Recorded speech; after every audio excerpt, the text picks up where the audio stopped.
الحمد لله نحمده ونستعينه ونستغفره ونعوذ بالله من شرور أنفسنا ومن سيئات أعمالنا من يهده الله فلا مضل له ومن يضلل فلا هادي له وأشهد أن لا إله إلا الله وحده لا شريك له وأشهد أن محمدا عبده ورسوله أعوذ بالله من الشيطان الرجيم بسم الله الرحمن الرحيم ما قدر الله حق قدره إن الله لقوي عزيز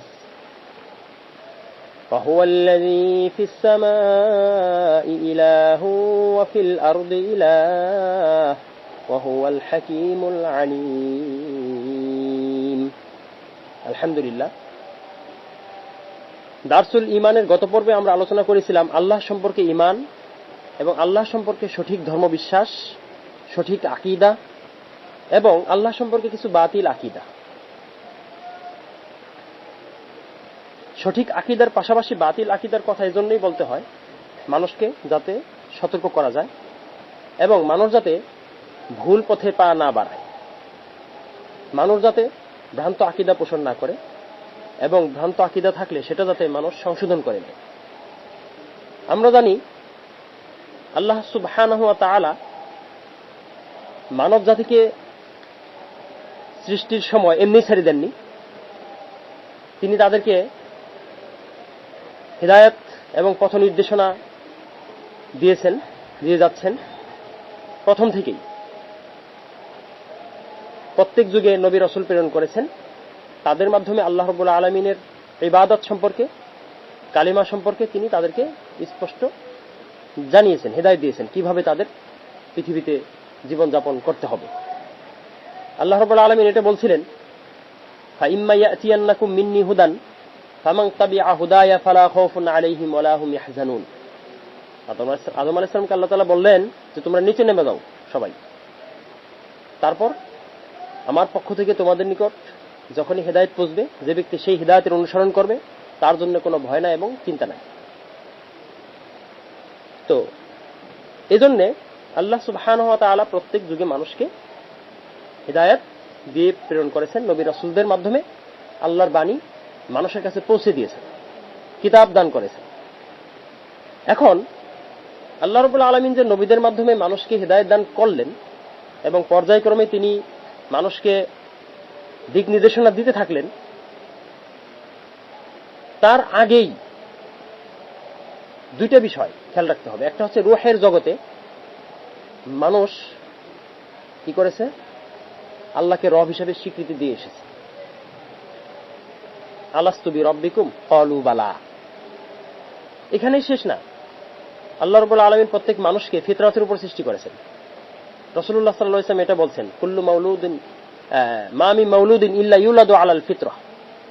প্রত্যেক শিশু ফিতরতের উপরে জন্মগ্রহণ করে। এই ফিতরত কি? ফিতরত হচ্ছে স্বভাব ধর্ম। স্বভাব ধর্মটা কি? এটা প্রত্যেক মানুষের অন্তরে ফিতরতের সাথে অর্থাৎ তার স্বভাবের সাথে লুকিয়ে থাকে, অবচেতন মনে এটা থাকে। কিন্তু যখন সে বড় হয় তখন তার সমাজ, তার পিতামাতা তাকে ইহুদি বানায় বা খ্রিস্টান বানায় বা ভ্রান্ত আকীদার দিকে তাকে কি করে, নিক্ষেপ করে। এটা রাসূল সাল্লাল্লাহু আলাইহি ওয়াসাল্লাম স্পষ্ট বলছেন। এভাবেই মানুষ বিভ্রান্ত হয়, ভ্রান্ত আকীদা গ্রহণ করে থাকে। তো আপনি দেখবেন যে ধর্ম শব্দটা আমরা ইতিপূর্বে আলোচনা করেছি যে স্বভাব সহজ মানে হচ্ছে যেটা সহজাত, এটাই সহজ, এটাই ফিতরত। এর দুটি ধারা, একটা ভালো একটা মন্দ। ভালো ধারাটা সে যদি পৃথিবীতে আসার পরে ভালো পরিবেশ পায় তবে সে সেটার উপরেই থাকে। যদি সে মন্দ পরিবেশ পায় তখন তার ওই ভালো ফিতরত, ভালো স্বভাবটা কাজে লাগে না। তখন মন্দ স্বভাবের প্রভাবে বা মন্দ পরিবেশের প্রভাবে তার স্বভাবও মন্দ হয়ে যায়। সুতরাং এককভাবে মানুষের স্বভাব কোনো মানদণ্ড না। মানুষের স্বভাব বা মানুষের ফিতরত এককভাবে হক বা বাতিল সে নির্ণয় করতে পারে না।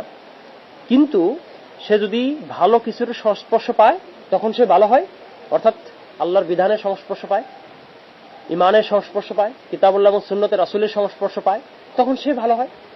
আর যখন সে এটা পায় না বাতিল আকীদা পায় তখন সে সেটারই অনুসারী হয়। এরপর আমরা বলছি ধর্ম সম্পর্কে। ধর্ম সংস্কৃত ধ্রি থেকে এসেছে। এটার অর্থ কি? ধর্ম মানে কি? বিশ্বাস। ধর্ম মানে স্বভাব, প্রকৃতি। যেমন আমরা বলি পানির ধর্ম। পানির ধর্ম কি? উপর থেকে নিচের দিকে যাওয়া, এটাই তো। এখানে কিন্তু আমরা ধর্ম শব্দটা ব্যবহার করি, মানে এটা হচ্ছে তার স্বভাব, তার প্রকৃতি, তার আচরণ। ধর্ম মানে আইন, নিয়ম। যুগে যুগে মানুষ আল্লাহ তাআলার যথাযথ মূল্যায়ন করে নাই বিধায় তারা ভ্রান্ত আকীদা ধারণ করেছে। কিন্তু এই যে ধর্ম, এটা মানুষের অন্তরে ধারণ করে বা ধারণা করে, এই ধারণার সাথে লুকিয়ে থাকে। ধারণা এবং ধারণা, এইভাবে মানুষের সাথে এটা কি থাকে? ধর্মটা লুকিয়ে থাকে। কিন্তু এটা সে আপনার পৃথিবীতে যদি ভালো কিছু না পায় তখন সে সঠিক ধর্ম সন্ধান পায় না। আবার যদি সে ভালো কিছু পায়, ভালোর সংস্পর্শ পায়, আল্লাহ এবং তার রাসূলের হেদায়েতের সংস্পর্শ পায়, তখন কিন্তু সে সেটাই গ্রহণ করে। এটি হচ্ছে ফিতরত, স্বভাব ধর্ম। কিন্তু মানুষ যখন তার প্রবৃত্তির অনুসরণ করেছে, তার স্বভাবের মধ্যে তার প্রবৃত্তিও আছে, আল্লাহর দ্বীনকে বাদ দিয়ে যখন সে তার প্রবৃত্তির অনুসরণ করেছে, তখন সে শয়তানের অনুসরণ করেছে। এইভাবে মানুষের মধ্যে নানা ধরনের বাতিল ফিরকার শুরু হয়েছে। আল্লাহ রাব্বুল আলামিন সম্পর্কে আল্লাহ তাআলা সাবধান করেছেন যুগে যুগে, এবং তিনি এটাও বলছেন, ওমা কদারুল্লাহ হাক্কা কদরি। মানুষ আল্লাহকে যথাযথ নির্ণয় করে নাই, আল্লাহকে সঠিকভাবে মূল্যায়ন করতে পারে নাই। এই মূল্যায়ন না, হিদায়াতের সঠিক অনুসরণ না করার কারণে মূল্যায়ন করতে পারে নাই, আর সে পথভ্রষ্ট হয়েছে, বিভ্রান্ত হয়েছে, বাতিল আকীদা গ্রহণ করেছে। ভালো আকীদা সে ভালো আকীদার উপর থাকতে পারে না। এইভাবে মানুষ লা ইলাহা ইল্লাল্লাহ এর তাৎপর্য এর উপর থাকতে পারে না। আসলে লা ইলাহা ইল্লাল্লাহর তাৎপর্য কিন্তু অনেক গভীর, অনেক বড়, অনেক শক্তিশালী, যেটা আমরা ইতিপূর্বের একটা পর্বে আমরা আলোচনা করেছিলাম। তো আজকে আমরা এই লা ইলাহা ইল্লাল্লাহর তাৎপর্য যারা বুঝে নাই, আল্লাহকে যারা প্রকৃতপক্ষে রব হিসাবে মানে না, যদিও সে ইতিপূর্বে এটা স্বীকৃতি দিয়ে এসেছিল, জন্মগতভাবেও সে এটা নিয়ে জন্ম লাভ করেছিল, কিন্তু তার পরিবেশ, পারিপার্শ্বিকতা তাকে সেখানে থাকতে দেয়নি।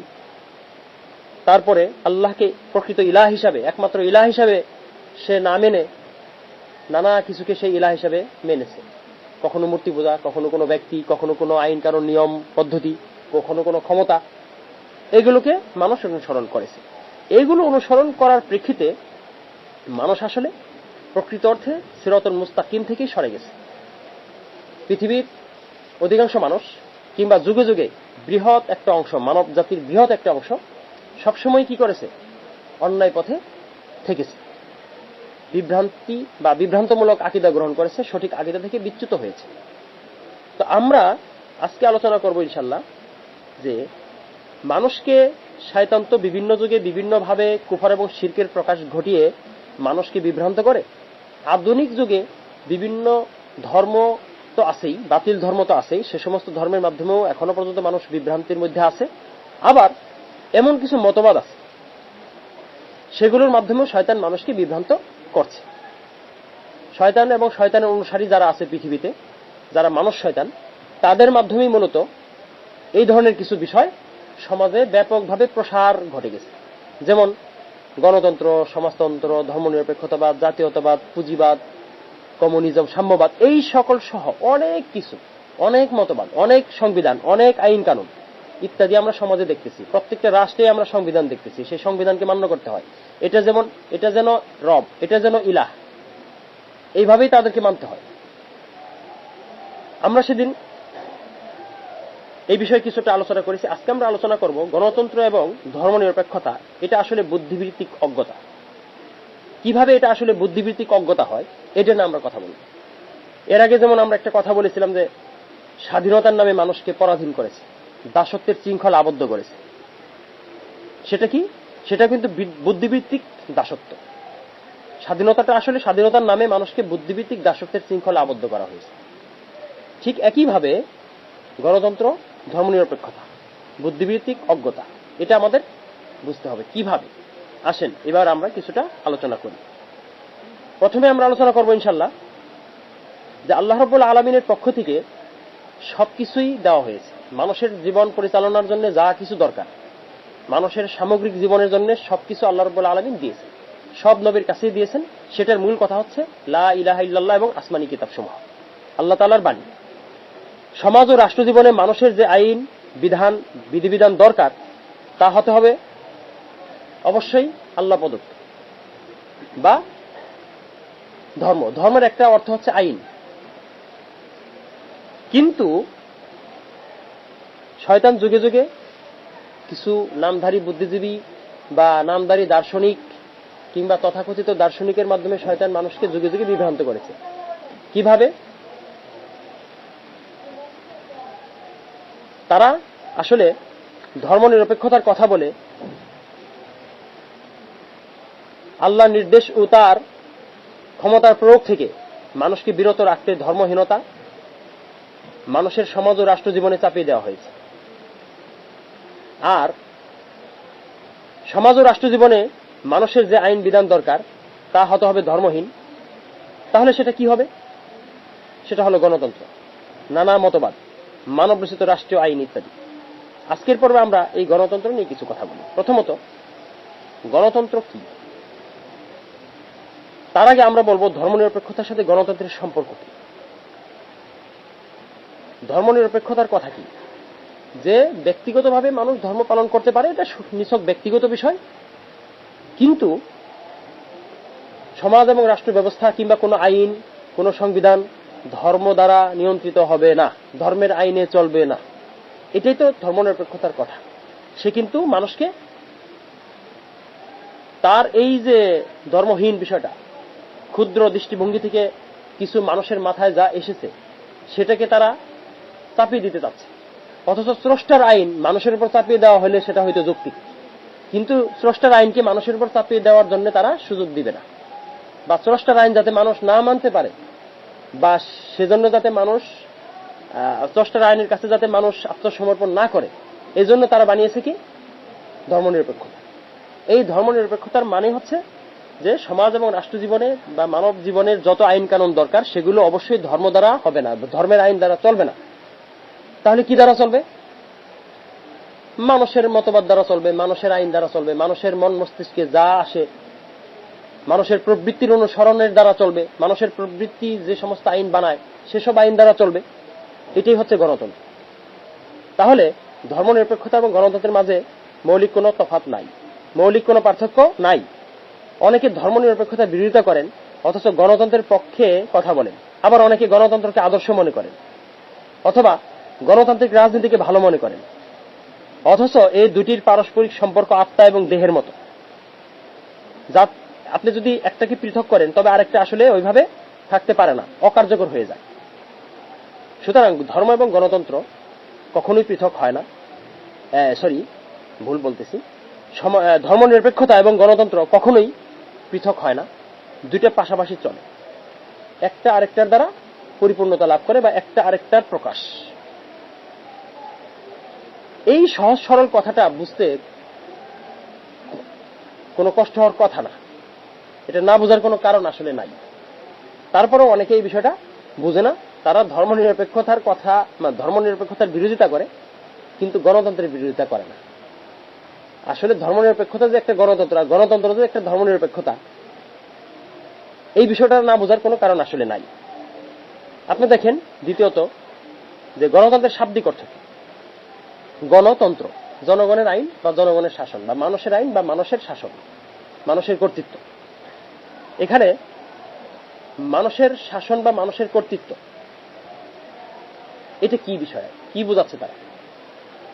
আল্লাহ রাব্বুল আলামিন তো কিছু প্রত্যেকটা মানুষকেই বা মানুষের মধ্যে তো কিছু কর্তৃত্ব বা কিছু শাসন দিয়েছেন, মানুষ তো কিছু শাসন করেই, কিন্তু সেটা কি স্বাধীন নাকি নিয়ন্ত্রিত?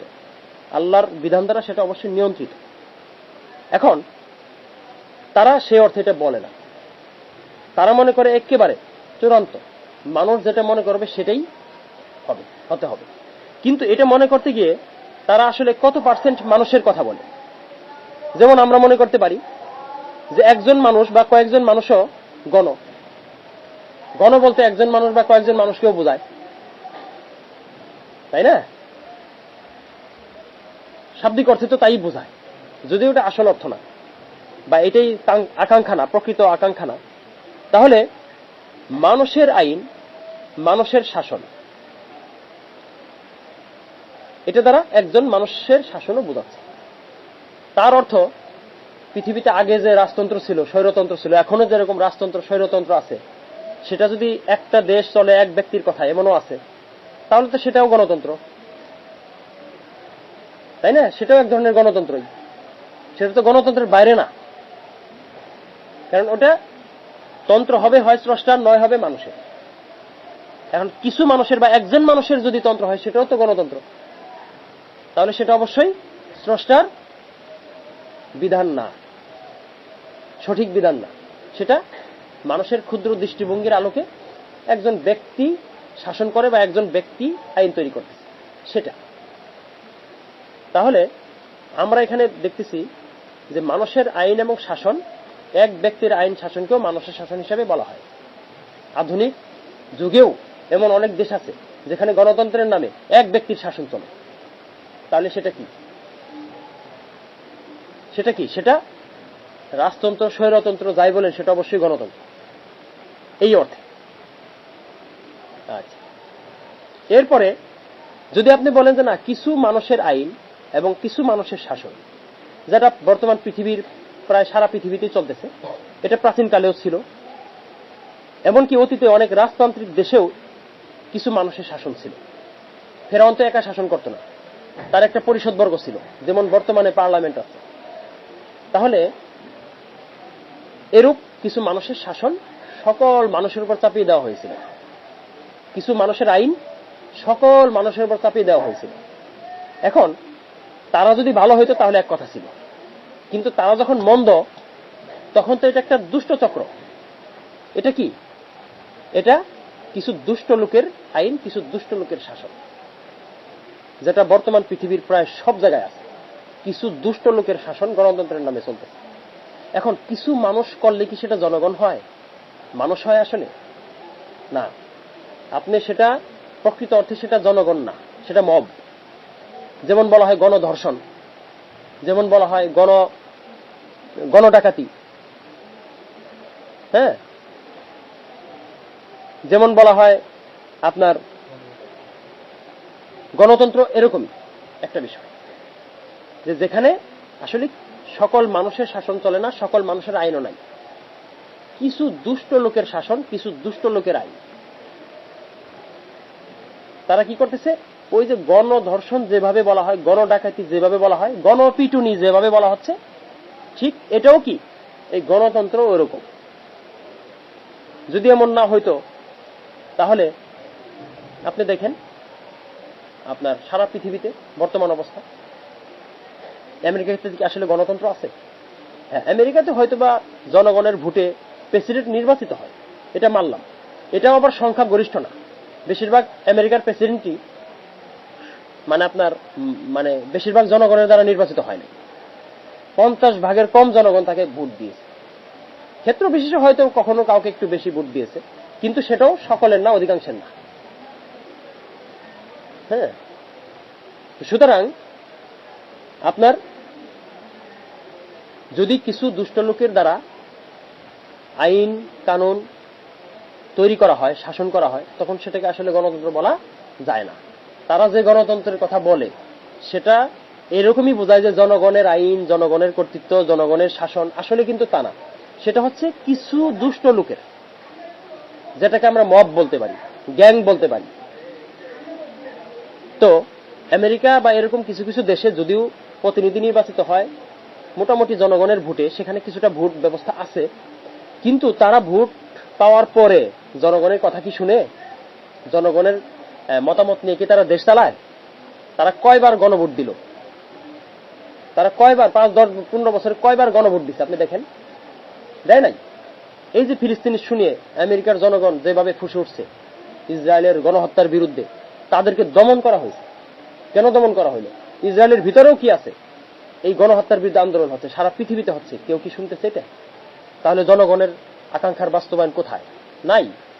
সব মিথ্যা কথা এবং দুষ্ট লোকের মিষ্টি কথা। তাহলে এখানে কি হচ্ছে যে আসলে অল্প কিছু দুষ্ট লোকের শাসন চলতেছে, জনগণের কথা বলে তারা মুখে ফেনা তুলে ফেলতেছে, গণতন্ত্রের কথা বলে তারা মুখে ফেনা তুলে ফেলতেছে, কিন্তু তারা আসলে বেশিরভাগ মানুষের কথা শুনে না, বেশিরভাগ মানুষের আকাঙ্ক্ষা পূরণ করে না। এটা একটা ব্যবসা। এবার আসেন যে বেশিরভাগ দেশে শুধু কাগজে কলমেই গণতন্ত্র আছে আর শুধু মুখে গণতন্ত্র আছে, বাস্তবে কোনো গণতন্ত্র নেই। এই যে কিছুদিন আগে কতবার জাতিসংঘের সাধারণ পরিষদে ফিলিস্তিন যুদ্ধ বন্ধ করার জন্য কতবার ভোটাভুটি হইল, পৃথিবীর প্রায় সব দেশ, মানে 5-7-9টা দেশ বাদ দিয়ে সকল দেশ এই গণহত্যা বন্ধের পক্ষে ভোট দিচ্ছে। কই, এটা কি মানা হয়েছে? যদি গণতন্ত্র পৃথিবীতে থাকতো, সামান্য গণতন্ত্র যদি থাকতো, তাহলে 160টা দেশ ভোট দিচ্ছে, 159টা বা 158টা দেশ ভোট দিচ্ছে যুদ্ধবন্ধের পক্ষে, সেটা হচ্ছে না। শুধু এক আমেরিকা থামিয়ে দিচ্ছে, বা তার সাথে আর 2-1টা চাটুকার দেশ, তারা কি করতেছে, গণহত্যার পক্ষে সাফাই গাচ্ছে। তাহলে এখানে কিন্তু দুষ্ট লোকের মিষ্টি কথা, এটাই কি হচ্ছে, দুষ্ট লোকের শাসনই চলতেছে, এখানে গণতন্ত্র নাই, জনগণের আকাঙ্ক্ষার প্রতিফলন এখানে নাই। সুতরাং আপনি যখন দেখবেন যে আবার অনেক দেশে তো আসলে ভোটাভুটিও নাই, কাগজে কলম ভাবে এমন ভাবে তারা আইন তৈরি করছে যে ভোটেরও দরকার নেই, কিন্তু গণতন্ত্রের নামে কয়েকজন লোকে শাসন করে।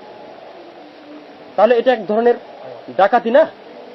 এটা মানুষকে বোকা বানানো, তারা বোকা বানাচ্ছে না মানুষকে, কিন্তু আসলে এটা তাদের ক্ষমতা, মাইট ইজ রাইট। এখানে তারা তাদের ক্ষমতা, অবৈধ ক্ষমতাই প্রয়োগ করতেছে, কিন্তু মানুষ যখন ফুঁসে উঠবে তখন কিন্তু তারা রক্ষা করতে পারবে না।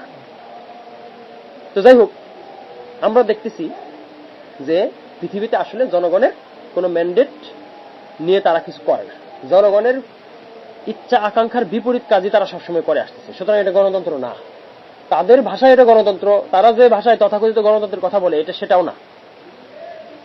এখন তারা বলে government of the people, by the people, for the people. এখানে কিন্তু তারা অফ দ্য পিপুল মানে জনগণের সরকার, তারা মনে করে না, এটা আসলে জনগণের সরকার না, বরং অফ, এখানে এফ, আরেকটা এফ যোগ করেন, অফ দ্য পিপুল। তারা জনগণকে থামিয়ে দিচ্ছে, জনগণের মুখ বন্ধ করে দিচ্ছে, জনগণের অধিকারকে নষ্ট করছে, বন্ধ করতেছে। এরপরে তারা বলছে by the people. By the people মানে কি? জনগণ কর্তৃক মনোনীত সরকার বা জনগণের দ্বারা নির্বাচিত হবে। আসলে তো তা হয় না, বরঞ্চ এখানে কি হয়, বাই। একটা বাই অর্থ হচ্ছে কেনা, জনগণকে তারা কিনতেছে, তারা পণ্য মনে করতেছে, বা পণ্যের বিনিময়ে জনগণের কাছ থেকে তারা দুর্নীতির ম্যান্ডেট নিচ্ছে।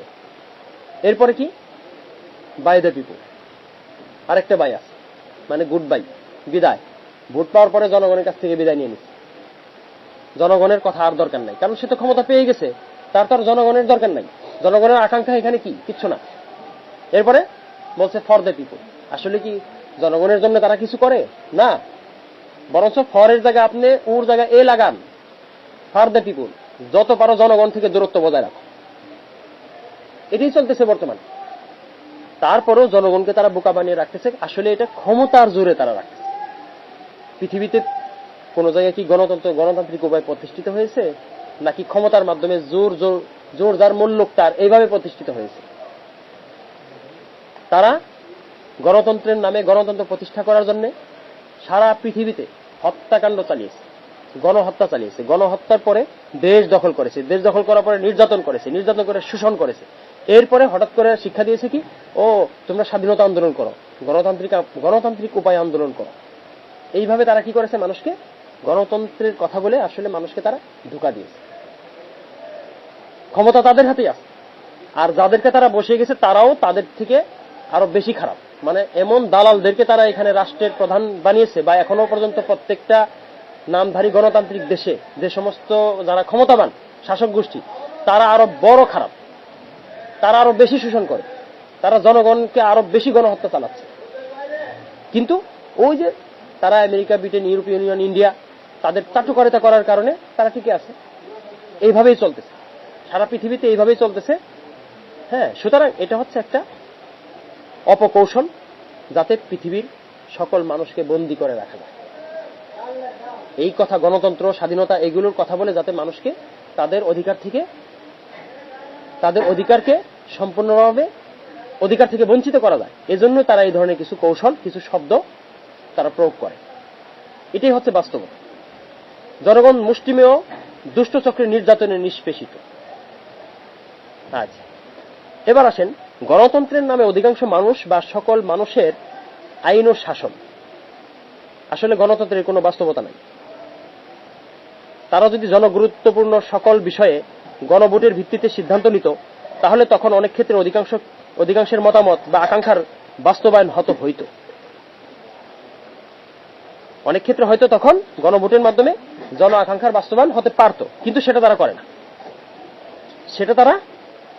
না। তাহলে তারা যে গণতন্ত্রের কথা বলতেছে সেটা আসলে বাস্তবে প্রয়োগ করা অসম্ভব।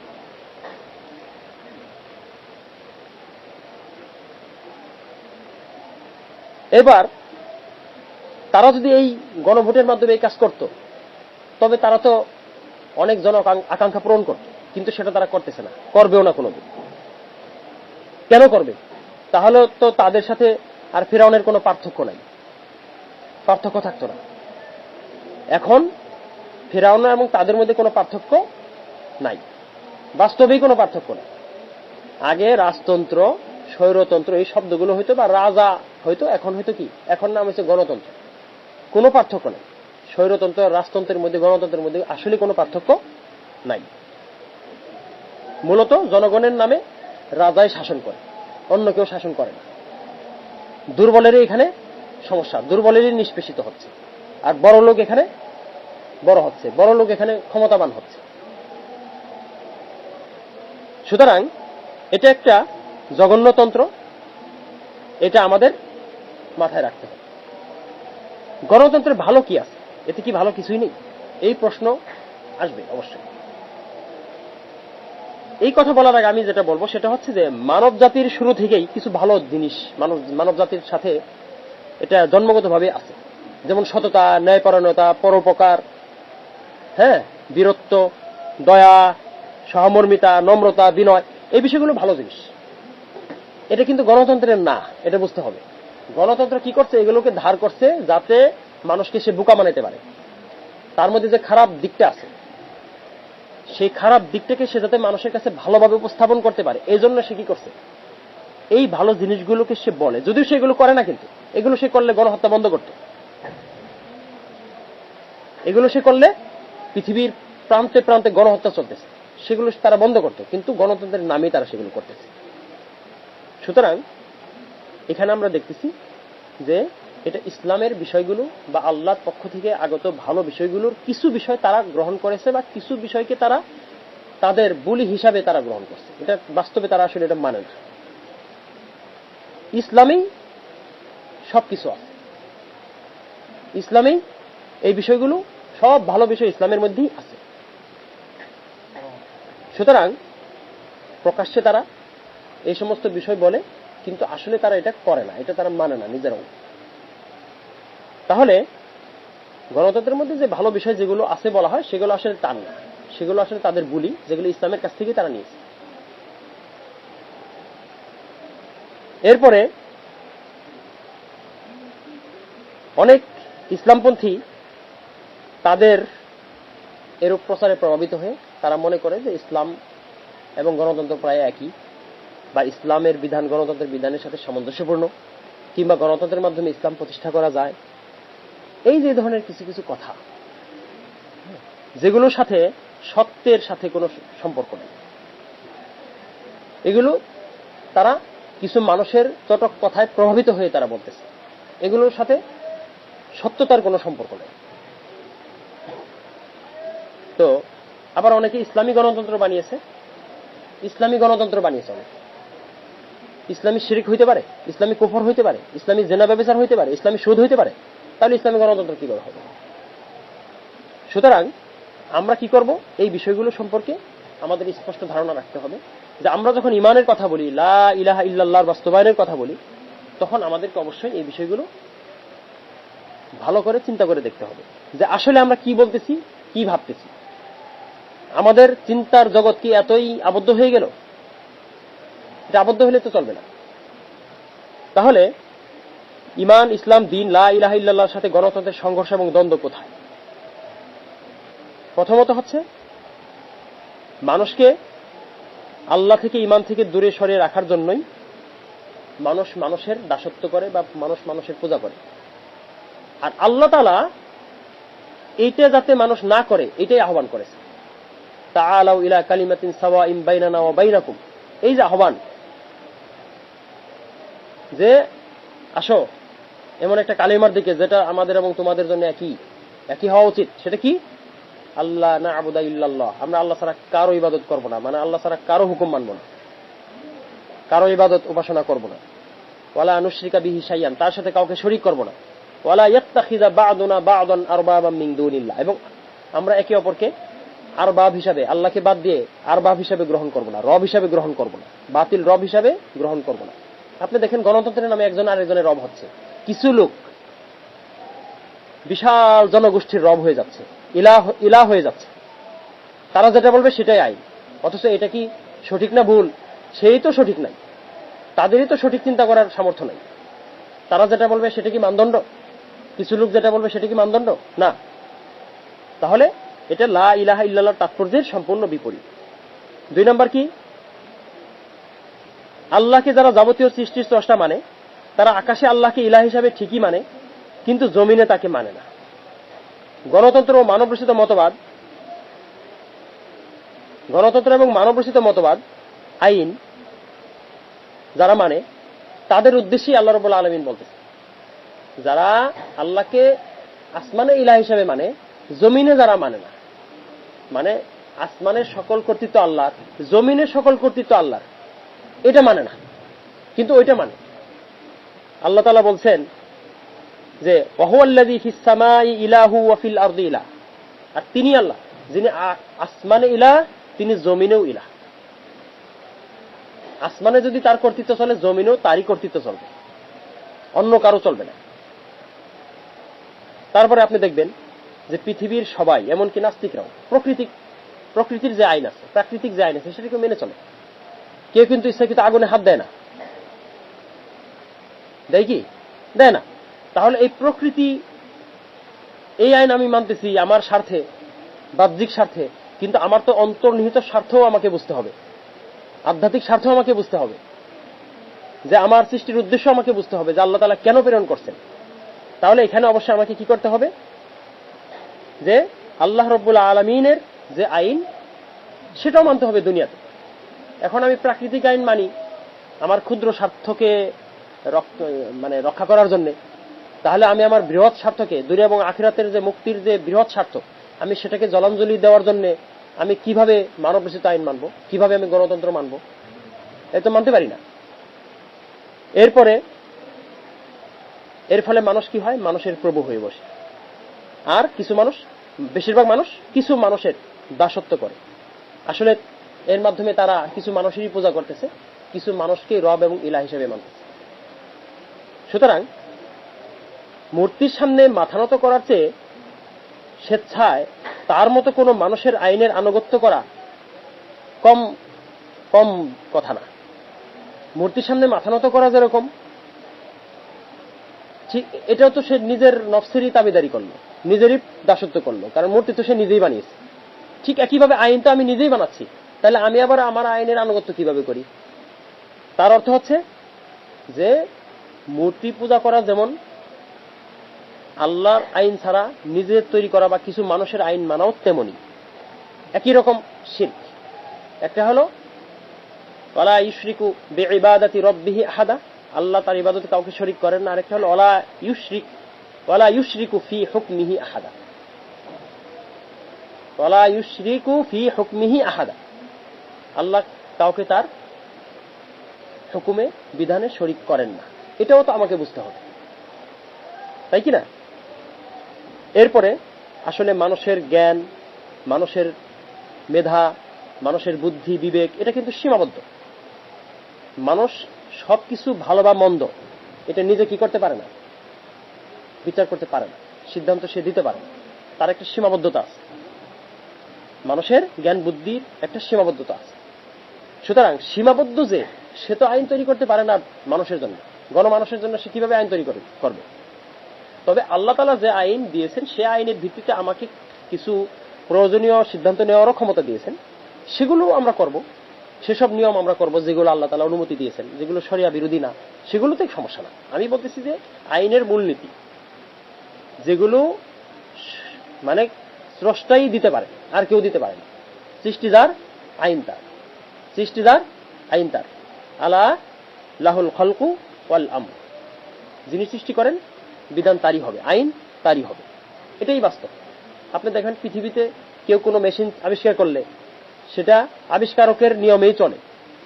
কোন একটা যন্ত্র, সেটা ওই যে কোম্পানি যন্ত্র আবিষ্কার করছে তাদের নিয়মেই চলতে হয়, অন্য কারো নিয়মে চলে না। মানুষ যদি সুস্থ থাকতে চায় তাহলে মানুষের রক্তই দিতে হবে, যদি তার রক্তের প্রয়োজন হয়। আপনি গরু ছাগলের রক্ত এনে দিলে মানুষ চলবে না, চলবে কি? চলবে না।